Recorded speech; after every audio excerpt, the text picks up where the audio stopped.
The Giants were so eager for the Elbaf arc to start that they arrived at Egghead themselves. I don't think anyone expected these two characters to appear in this arc. Most people wanted to see the Blackbeard pirates, the Revolutionary Army, or the Grand Fleet of the Straw Hats, so they were disappointed to see Dorry and Broggy instead. However, I believe it will lead to something very interesting, which I will reveal at the end of this video. This chapter had a lot of other interesting details, so let's start from the beginning. Vegapunk reveals that he risked his life and placed Bonney at the top of the Pacifista's authority hierarchy. Even if the whole world is your enemy, your father will never betray you. From the start, the Egghead arc had the most hype. Many strong characters were revealed and we got many 10 out of 10 chapters. Still, I did not expect this arc to be so emotional. Kuma's flashback, Bonney and Kuma's relationship, and Kizaru's indecisiveness are among Oda's best written storylines ever. Thanks to Bonney's voice, all pacifistas turn on the Marines. Saturn realizes what Vegapunk did and immediately stabs Vegapunk with his leg, ordering Kizaru to kill all of them. It seems Sanji could not keep his promise and could not protect Vegapunk, but most likely he's not dead. Sanji and Frankie try to stop Kizaru, but it's not easy to stop an admiral who is the fastest man alive, so they fail. However, when Kizaru was about to kill Bonney, Luffy appeared in his Gear 5 form and stopped him. Kizaru is blown away by Luffy's punch, and then we see that Kizaru is sitting on the ground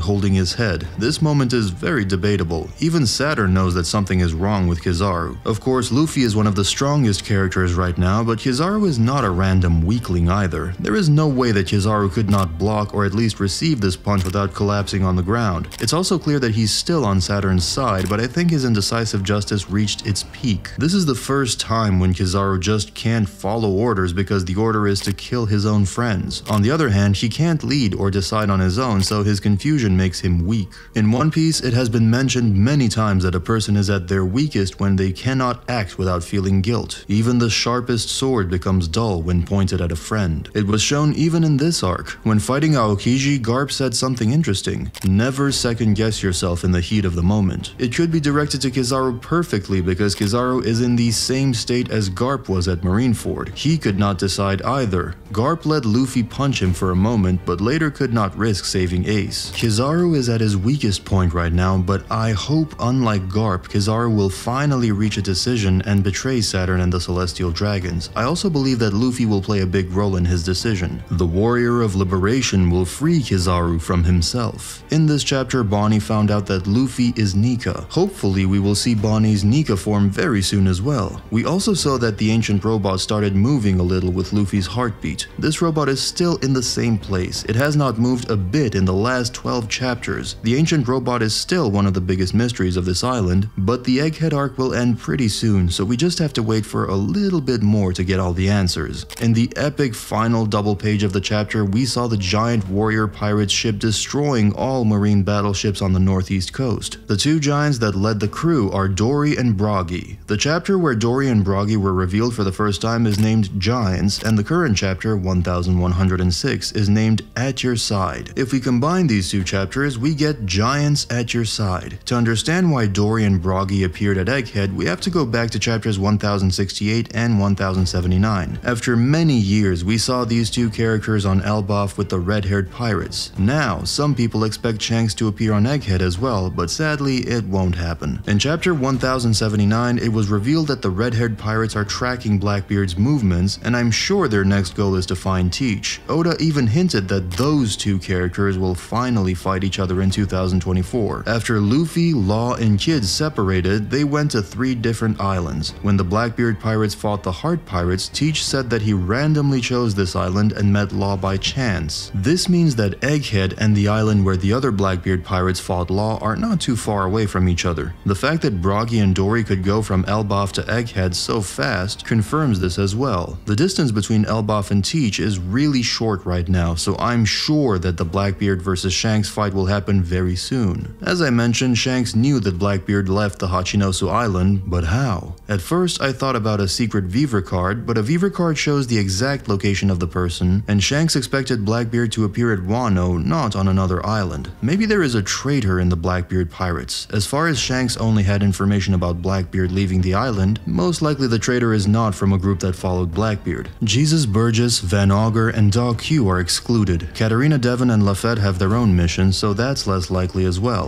I think the traitor is someone from the group that stayed on Hachinosu. The most obvious one is Aokiji, but even though he is most likely a traitor, I don't think Aokiji and Shanks have an alliance. We have already seen Shiryu betraying the Marines, but there was a reason for it. Shiryu is as evil as Teach. Sandron Wolf seems to be too dumb to be a traitor, but it may be a disguise. Only two options are left, Avalo Pizarro and Vasco Shot. Vasco Shot is based on a real-life explorer, Vasco Nunes de Balboa. Before his death, he was named to be a traitor, so Vasco Shot has a high possibility to be a traitor as well. On the other hand, Avalo Pizarro's nickname is the Corrupt King. There have always been theories about Avalo Pizarro being a traitor. In chapter 595, he even asked Teach to let him be a captain, but I don't think it will be a problem for Blackbeard. He expects that someone may betray him. In chapter 1081, he told Aokiji that the Blackbeard pirates are not just pirates that hang around together. They all profit from being in this crew. Blackbeard has betrayed the Whitebeard pirates, and later he even betrayed the world government, so he is the first person who is ready for betrayal from his crewmates. Now let's return to Shanks. In chapter 1079, it was also revealed that Shanks' crewmates have information about a lot of pirates, and most likely they are tracking Luffy's movements as well. Maybe Shanks even got Luffy's Viva card from Bartolomeo, so he knows where Luffy is right now. That's why he sent Broggy and Dorry to Egghead, and that's how they know that Luffy is Nika. Also, I am 100% sure that Shanks is one of those characters that knows something that most pirates don't know about Nika, and I hope it will be revealed soon, but before that we may get some information from the Giants as well. Dorry and Broggy arriving at Egghead confirm that Elbaf is the next arc. Vegapunk has already mentioned that escaping to Elbaf was the best option for them, but now we are 100% sure. Some people don't like the Giants, but I'm sure Elbaf will be one of the most important arcs in the whole story. Also, Giants are very powerful. Big Mom believed that having them on her side would elevate her to Pirate King. The world government has been trying to copy their power for centuries, and the Buccaneers were hunted merely for being half-giant. In Big Mom's flashback, it was revealed that the Giants know about Nika and they were worshipping him. If the Giants from Elbaf decide to help Luffy, the goal to defeat the world government will be very realistic. Also, the oldest giant we have seen in the story so far was Jarul, who is 345 years old, so it won't be surprising if his grandfather knew Joy Boy, and the Giants at Elbaf may know some important stories about Nika. It may not be a very emotional or hype arc, but it will probably reveal a lot of secrets about Nika, the Void Century, and maybe even Shanks. Most people thought that the group that destroyed a marine ship was the Blackbeard pirates. However, it was not the case. But where are Katarina Devon and Lafette? They arrived at Egghead before the Marines, so they must be on the island already. In the previous chapter, we saw Robin sleeping. It's her third Buster call and she may have already gotten used to it, but it's still very surprising. The Straw Hats are fighting an admiral and one of the Gorosei. Anyone can die at any moment, and Robin was just sleeping. We have not seen her for 20 chapters, and I don't think she is so damaged that she can't recover. Robin has been in danger since she was a kid. Most likely she had a lot of sleepless nights, always expecting someone to attack her. But right now, while the Straw Hats are in the most danger they have ever been in, she is just sleeping. I believe Katarina Devon already used her powers, transformed into Robin, and kidnapped her. That's why she's pretending to be asleep to avoid communication with the Straw Hats. I can't find any other logical explanation, especially for Robin. Lafette is one of those mysterious characters that I like without explanation, so I want to see his powers in this arc. We know that probably thanks to his devil fruit, he has wings and can fly. Escaping Egghead won't be a problem for him and Katarina Devon. I have an interesting theory about this character, so don't forget to subscribe so you don't miss it. Also, if you want to know what to expect from Elbaf, you can watch this video right here.